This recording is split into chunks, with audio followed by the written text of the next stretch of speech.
नमस्कार दोस्तों, स्वागत है आप सभी का मेरे YouTube चैनल पर। मैं हूं आपका दोस्त वन रक्षक राजन सनोडिया। देखिए दोस्तों, अगर आप मध्य प्रदेश वन रक्षक, क्षेत्र रक्षक, जेल प्रहरी या पटवारी या किसी भी एग्जाम की तैयारी कर रहे हो दोस्तों, तो सबसे पहले दोस्तों आप उसके ओल्ड क्वेश्चन पेपर को एक बार जरूर लगा लो। यदि दोस्तों आप बगैर ओल्ड क्वेश्चन पेपर लगाए परीक्षा की तैयारी करने लगे हैं, ठीक है, तो ऐसा ना हो कि आपके द्वारा लिया गया जो डिसीजन है वो आपको बाद में पछताने के लिए मजबूर कर दे, ठीक है। और आज के इस वीडियो में दोस्तों मैंने आपके लिए लेकर आया हूं जनरल साइंस यानी सामान्य विज्ञान के मोस्ट इंपॉर्टेंट एमसीक्यू, ठीक है, जो दोस्तों प्रीवियस एग्जाम में जो पूछे गए क्वेश्चन है उसके पैटर्न पर आधारित है, ठीक है। और आज का जो टॉपिक है दोस्तों वो है रेशम से लेकर वस्त्रों तक, ठीक है। ये दोस्तों कक्षा 7वीं की एनसीईआरटी का 3rd चैप्टर है, रेशम से वस्त्रों तक। और दोस्तों मैं जब आपको जनरल साइंस यानी सामान्य विज्ञान के ओल्ड क्वेश्चन पेपर सॉल्व करा रहा था तो मैंने आपको बताया था कि इस टॉपिक से किस प्रकार के क्वेश्चन आते हैं। और अभी दोस्तों जब मैं एमसीक्यू सॉल्व कराऊंगा तो भी बताऊंगा आपको कि कौन से क्वेश्चन ग्रुप 2 सब ग्रुप 4 में पूछे गए हैं, कौन से एमपी फॉरेस्ट गार्ड के एग्जाम में पूछे गए हैं और कौन से क्वेश्चन व्यापम के ओल्ड क्वेश्चन पेपर में इस टॉपिक से पूछे गए हैं। आपको दोस्तों मैं एक चीज क्लियर बता देना चाहता हूं कि जो एनसीईआरटी है साइंस की कक्षा 7वीं से लेकर कक्षा 10वीं तक की, इसमें एक एक टॉपिक इंपॉर्टेंट है। पहले दोस्तों मैं भी सोचता था कि ये टॉपिक इंपॉर्टेंट नहीं है, लेकिन मुझे दोस्तों जब इन टॉपिकों से क्वेश्चन दिखने लगे तो मैंने इस बात का आकलन किया और बहुत ही लंबी रिसर्च करने के बाद ये निष्कर्ष निकाला दोस्तों कि एनसीईआरटी का एक एक लाइन और एक एक टॉपिक इंपॉर्टेंट है, ठीक है। चलिए शुरुआत करते हैं। देखिए बहुत छोटा टॉपिक है, आप टेंशन मत लेना, ठीक है। मात्र 10 क्वेश्चन है इसमें, लेकिन 1 या 2 क्वेश्चन भी आ जाते हैं दोस्तों तो आपने इस वीडियो को पूरा देख लिया तो आपसे बन जाएगा, ठीक। चलिए बहुत अच्छे से समझाऊंगा मैं, ठीक है, पूरे कॉन्सेप्ट के साथ। क्वेश्चन नंबर 1 है, तंतु रूपी मुलायम बालों जैसी विशेष गुण युक्त भेड़ें उत्पन्न करने के लिए जनकों के चयन की प्रक्रिया कहलाती है, ठीक है। तो देखिए दोस्तों इसका राइट आंसर मैं आपको बता देना चाहता हूं। इसका राइट आंसर है दोस्तों वर्णात्मक प्रजनन। क्या है इसका राइट आंसर? वर्णात्मक प्रजनन, ठीक है। अब देखिए दोस्तों मैं आपको एक चीज और बताना चाहता हूं। हम लोग जो कपड़ा पहनते हैं दोस्तों वो काहे से बनता है? आपने देखा होगा दोस्तों वो बनता है रेशम से बनता है या ऊन से बनता है, साल वगैरह जो रहती हैं, ठीक है। तो क्या होता है, रेशम से वस्त्रों तक इस यूनिट का नाम ही है। तो दोस्तों हमें देखो रेशम, ऊन, कपास ये सब चीजें कहां से प्राप्त होती है? जैसे मान के चलो दोस्तों कपड़े जो बनते हैं हमारे, यदि कपास से बनता है, रुई से बनता है, जूट से बनता है, पटसन से बनता है, तो ये सब चीजें क्या है दोस्तों? पौधे हैं। क्या क्या हो गया? जैसे रुई हो गया, कपास हो गया, जूट हो गया, पटसन हो गया, तो ये सब फसल होती हैं, मतलब पौधे होते हैं। इनसे हमें दोस्तों क्या प्राप्त होता है? इनसे हमें दोस्तों रेशा प्राप्त होते हैं, ठीक है, और उनसे कपड़े बनते हैं। लेकिन दोस्तों कुछ रेशे ऐसे भी होते हैं जो जंतु से प्राप्त होते हैं, उन्हें जांतव रेशे कहते हैं। कौन सा रेशे कहते हैं? जांतव रेशे कहते हैं, जो जंतुओं से प्राप्त होते हैं। आप पूछना चाहिए आपको कि सर जंतु से कैसे रेशे प्राप्त होते हैं? देखो जो भेड़ होती है ना, ठीक है, भेड़ के शरीर में दोस्तों क्या होते हैं? बाल होते हैं, ठीक है, और उन बालों को काट लिया जाता है और उनसे ऊन प्राप्त किया जाता है, ठीक है। इसी प्रकार से दोस्तों बकरी हो जाती है, ठीक है, अपने इधर की बकरी नहीं होती, ठीक है, जहां की बकरी होती है आगे बताऊंगा, ठीक है। भेड़ हो गया, बकरी हो गया, ऊंट हो गया, ठीक है, और याक हो गया, ठीक है, और कुछ दक्षिण अमेरिका के कुछ जंतु है दोस्तों जिनके शरीर से भी क्या होता है? ऊन की प्राप्ति होती है, ठीक है। आगे हम उनको डिस्कस करेंगे, ठीक। तो देखो कहने का मतलब ये दोस्तों कि हम जो कपड़े पहनते हैं ना वो हम पौधों से भी प्राप्त कर सकते हैं और जंतु से भी हमें वो प्राप्त होते हैं, ठीक है, उनके द्वारा प्राप्त किए गए रेशों से, ठीक है। तो देखो ये मैंने एक ओवरव्यू दिया हूं आपको पूरे टॉपिक का, ठीक है। अब आपको सिर्फ क्वेश्चन देखना है और आंसर समझना है। तो तंतु रूपी मुलायम बालों जैसी विशेष गुण युक्त वाली भेड़ उत्पन्न करने के लिए जनकों के चयन की प्रक्रिया कहलाती है।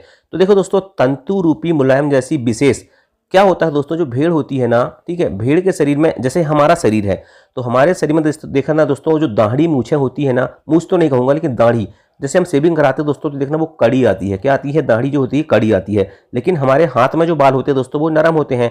इसी प्रकार दोस्तों क्या होता है, भेड़ जो होती है ना, भेड़ के शरीर में भी दोनों प्रकार के बाल होते हैं, ठीक है, कड़े और मुलायम। तो क्या होता है, एक भेड़ ऐसी होती है दोस्तों जिसके शरीर में कुछ भी कड़े बाल नहीं आते, ठीक है, क्या कोई भी कड़े बाल नहीं आते, पूरे शरीर में उसके मुलायम बाल आते हैं। कैसे बाल आते हैं? मुलायम बाल आते हैं, ठीक है। तो जो मुलायम वाली भेड़ होती है दोस्तों उसका चयन किया जाता है। किसका चयन किया जाता है? जो मुलायम बाल वाली भेड़ होती है दोस्तों, विशेष गुण होती है उसमें, ठीक है, मुलायम बाल वाली, ठीक है। इसलिए दोस्तों मुलायम बाल वाली जो भेड़ होती है उसका चयन किया जाता है, तो उसे कहते हैं वर्णात्मक प्रजनन। ये क्वेश्चन बहुत ही इंपॉर्टेंट है। वर्णात्मक प्रजनन कहा जाता है उसे। क्या कहा जाता है?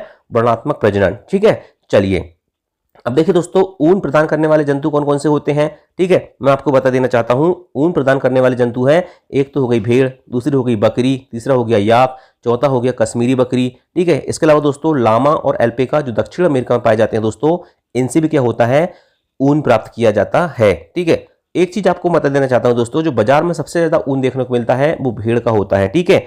इसके अलावा दोस्तों एक आपने सुना होगा अंगोरा, ठीक, जो पुलिस वाले जो देखा होगा दोस्तों आपने, थोड़ा ब्लैक कलर की जो शर्ट पहनते हैं, मैं भी पहनता हूं, तो वो अंगोरा होता है, अंगोरा ऊन होता है। ये दोस्तों बकरी से प्राप्त किया जाता है, और बकरी कहाँ की, जम्मू कश्मीर के पहाड़ी क्षेत्र की बकरी, ठीक है, अपने इधर की बकरी नहीं, ठीक है। तो जम्मू कश्मीर के पहाड़ी क्षेत्र की जो बकरी होती है दोस्तों, उससे क्या होता है, अंगोरा ऊन प्राप्त किया जाता है। ये क्वेश्चन और ये फैक्ट भी इंपॉर्टेंट है, ठीक है। याक जो होती है दोस्तों तिब्बत और लद्दाख में पाई जाती है। कश्मीरी बकरी जो होती है दोस्तों, उससे पश्मीना शाल बनाई जाती है। क्या होता है, बहुत इंपॉर्टेंट है, याद रखना, कश्मीरी बकरी से दोस्तों पश्मीना शाल बनाई जाती है, कश्मीरी बकरी के ऊन से, ठीक है। ऊंट के शरीर के बाल का उपयोग भी दोस्तों ऊन में बनाने में किया जाता है। और लामा एल्पेका दो जंतु हैं दोस्तों, ठीक है, जिनको जो कहाँ पाए जाते हैं, दक्षिण अमेरिका में, जिनसे भी हमें ऊन की प्राप्ति होती है, ठीक। एक बार सिर्फ आपको ये टॉपिक सुनना है, ठीक, बहुत इजी क्वेश्चन आता है, ठीक है। मैं आपको आगे बताते जाऊंगा कि कौन सा क्वेश्चन प्रीवियस एग्जाम में पूछा गया है। नेक्स्ट क्वेश्चन है, जंतुओं के शरीर में बालों की मोटी परत क्यों होती है। कोई भी जंतु हो दोस्तों, जैसे भैंस हो गया, ठीक है, तो उनके शरीर में बालों की मोटी परत क्यों होती है। देखो क्या होता है दोस्तों, जो जंतु के शरीर में जो बाल होते हैं ना, वो जंतु को गर्म रखते हैं। क्या करते हैं, जंतु को गर्म करते हैं। क्यों, क्योंकि दोस्तों जो जंतु होते हैं ना, और उनके शरीर में जो बाल होते हैं ना, तो उसके बीच में क्या हो जाती है, वायु घुस जाती है, ठीक है। और वायु आपको पता है ऊष्मा की क्या है, वायु ऊष्मा की कुचालक होती है। क्या होती है, वायु ऊष्मा की कुचालक होती है। इसलिए दोस्तों क्या होता है, ये बाल जो होते हैं ना, जंतुओं को गर्म रखते हैं, ठीक है। चलिए नेक्स्ट क्वेश्चन, रेशम प्राप्त करने के लिए रेशम के कीटों का पालन कहलाता है। ये क्वेश्चन कई बार पूछा गया है, ठीक है, लेकिन ये क्वेश्चन दोस्तों एनसीईआरटी से पूछा गया है, ठीक है। जो अब देखिए एपीकल्चर हो गया, सेरीकल्चर हो गया, इस प्रकार के क्वेश्चन पूछे जाते हैं, ये भी एनसीईआरटी में है, ठीक है। तो रेशम प्राप्त करने के लिए रेशम के कीटों का पालन दोस्तों सेरीकल्चर कहलाता है। क्या कहलाता है, सेरीकल्चर क्या कहलाता है दोस्तों, रेशम कीट पालन कहलाता है, ठीक है। चलिए नेक्स्ट क्वेश्चन देखते हैं भाई। और अच्छा एक चीज और, इसमें एपीकल्चर लिखा है, ये मधुमक्खी, देखो सेरीकल्चर हो गया क्या, ये हो गया रेशम कीट पालन, एपीकल्चर हो गया मधुमक्खी पालन, विटीकल्चर क्या हो गया, अंगूर की खेती हो गया, ठीक है। तो सारे फैक्ट आपको पता होना चाहिए। रेशम उत्पादन में विश्व में प्रथम स्थान किस देश का है। अब आप पूछोगे सर ये जनरल साइंस का क्वेश्चन कैसे हो गया, ठीक है। तो भैया ये जनरल साइंस का क्वेश्चन आप सोचोगे कि ये जीके का क्वेश्चन है, ठीक है, बोले, और आप एग्जाम में सोचोगे कि जीके का क्वेश्चन कैसे आ गया भैया साइंस में। भैया जनरल साइंस की एनसीईआरटी में क्वेश्चन है, इसलिए इस प्रकार के क्वेश्चन जनरल साइंस में पूछे जाते हैं व्यापम में, ठीक है। तो रेशम उत्पादन में विश्व में प्रथम स्थान किसका है, चीन का है, ठीक है। याद रखना दोस्तों, किसका है, चीन का दोस्तों, रेशम उत्पादन में विश्व में प्रथम स्थान है। नेक्स्ट क्वेश्चन देखते हैं, रेशों को ऊन में परिवर्तित करने के प्रक्रम में अंतिम चरण कौन सा होता है, ठीक है। बहुत ही इंपॉर्टेंट क्वेश्चन है, और यहां से क्वेश्चन पूछा गया था दोस्तों, ठीक है, मैं आपको बताऊंगा। लेकिन इस क्वेश्चन का आंसर है कि रेशम को ऊन में परिवर्तित करने के प्रक्रम में अंतिम चरण होता है रीलिंग। क्या होता है, रीलिंग।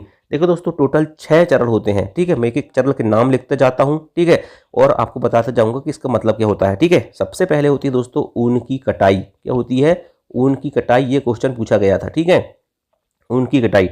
देखो दोस्तों जो भेड़ के बाल होते हैं ना, तो भेड़ के बालों को दोस्तों त्वचा की पतली परत के साथ निकाल दिया जाता है। जो त्वचा होती है ना दोस्तों भेड़ की, उसकी पतली परत के साथ क्या किया जाता है, भेड़ के बालों को निकाल लिया जाता है, जिसे ऊन की कटाई कहते हैं, ठीक है। ये पहला चरण हो गया, ठीक। दूसरा चरण जो होता है दोस्तों, उसको कहा जाता है अभिमार्जन। क्या कहा जाता है, अभिमार्जन। अब हमने क्या किया दोस्तों, भेड़ के शरीर से क्या किए, ऊन निकाल लिए, काट लिए, ठीक है। अब उसको साफ सुथरा तो करना पड़ेगा ना, तो उसको टंकी में डालते हैं, धोते हैं, और उसमें जो धूल उल वगैरह रहती है उसको निकालते हैं, तो उसे कहते हैं अभिमार्जन, ठीक है। दूसरा चरण क्या होता है, अभिमार्जन, ठीक है। याद रखना, पहला चरण ऊन की कटाई, दूसरा अभिमार्जन। इसके बाद दोस्तों तीसरा होता है धुलने के बाद क्या करते हैं दोस्तों, उसमें छटाई करते हैं, कि जो मोटा है, पतला ऊन है, ठीक है, मतलब छटाई कर लेते हैं, अच्छा ऊन, खराब ऊन अलग एक साइड कर देते हैं, ठीक है। तो तीसरा प्रक्रम क्या होता है दोस्तों, छटाई होता है ना। इसके बाद दोस्तों चौथा प्रक्रम जो रहता है वो रहता है आपका क्या, वर की छटाई। क्या रहता है, वर की छटाई, ठीक है। वर भी एक दोस्तों, उसमें क्या होता है, मतलब छोटे छोटे कोमल और फूल जैसे रेशे होते हैं, ठीक है, उससे वर कहते हैं, ठीक है। तो तीसरा चरण होता है छटाई, चौथा होता है वर की छटाई। इसके बाद दोस्तों पांचवा चरण आता है रंगाई, ठीक है। अब देखो मान के चलो आपने दोस्तों भेड़ के शरीर से ऊन काटा, और वो कौन सा कलर का है, सफेद कलर का रहता है, ठीक है। और भी कलर की भेड़ रहती है, लेकिन हम नॉर्मली मान के चलते सफेद कलर का। लेकिन मार्केट में तो आपने ऊन देखा होगा, ठीक है, कहीं पीले कलर का, कहीं नीले कलर का, तो रंगों से क्या कर दिया जाता है, रंग दिया जाता है। ठीक है, तो पांचवा चरण क्या हो जाता है, रंगाई। ठीक है, और लास्ट चरण होता है दोस्तों रीलिंग।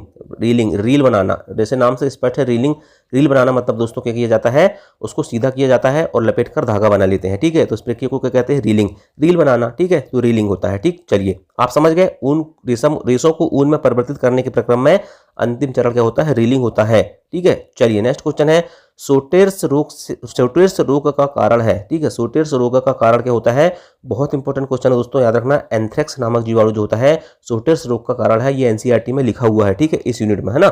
चलिए नेक्स्ट क्वेश्चन, मादा रेशम कीट अंडे देती है जिनसे लार्वा निकलते हैं, कहलाते हैं, तो याद रखना दोस्तों कैटरपिलर कहलाते हैं। क्या कहलाते हैं, कैटरपिलर या रेशम कीट भी इनको कहा जाता है।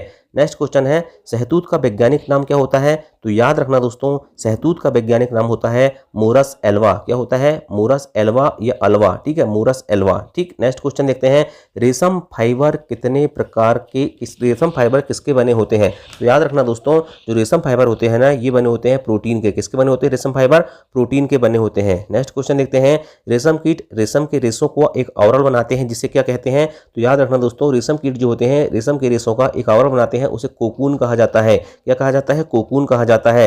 नेक्स्ट क्वेश्चन है, टसर, मूंगा, कोसा है, तो याद रखना दोस्तों टसर, मूंगा और कोसा जी है रेशम की किस्में होती हैं। क्या होती हैं, रेशम की किस्में होती हैं। और याद रखना दोस्तों जो रेशा होता है ना, मृदु रेशा, वो स्टील के तार जैसा मजबूत होता है। किसके जैसे मजबूत होता है, स्टील के तार जैसा मजबूत होता है। ठीक है, तो ये दोस्तों 11 क्वेश्चन थे। इसके अलावा भी दोस्तों मैं आपको एक दो पॉइंट और बताना चाहूंगा। ठीक है, देखो दोस्तों कुछ कीट होते हैं, ठीक है, कुछ कीट होते हैं, उनके कार्यांतरण की 4 अवस्थाएं होती हैं। ठीक है, कौन कौन सी अवस्थाएं होती हैं मैं आपको बता देता हूँ। एक होता है भ्रूण, ठीक है, तो भ्रूण होता है, दूसरा डिंब होता है, ठीक है, एक प्यूपा होता है, ठीक है, और चौथा होता है पूर्णक। ठीक है, तो आपको ये बस याद रखना है कि कीटों के कार्यांतरण की 4 अवस्थाएं होती हैं, ये फैक्ट इंपॉर्टेंट। ठीक, तो दोस्तों ये है नॉर्मल क्वेश्चन। ठीक, अगला टॉपिक में लेकर आऊंगा आपके लिए ऊष्मा। ठीक है, और ऊष्मा दोस्तों कतई जहर टॉपिक है। ठीक है, आपको पता है, आपने पढ़ा होगा मेरे से पहले से, तो आपको पता है ऊष्मा कितना कतई जहर टॉपिक है। हर शिफ्ट में क्वेश्चन इससे एक पूछा जाता है। ठीक, और मात्र 10 क्वेश्चन इसके लेके आऊंगा और ये टॉपिक खत्म कर दूंगा। ठीक, तो चलिए दोस्तों वीडियो पसंद आया होगा तो लाइक करना। ठीक है, थैंक यू, जय हिंद, जय भारत।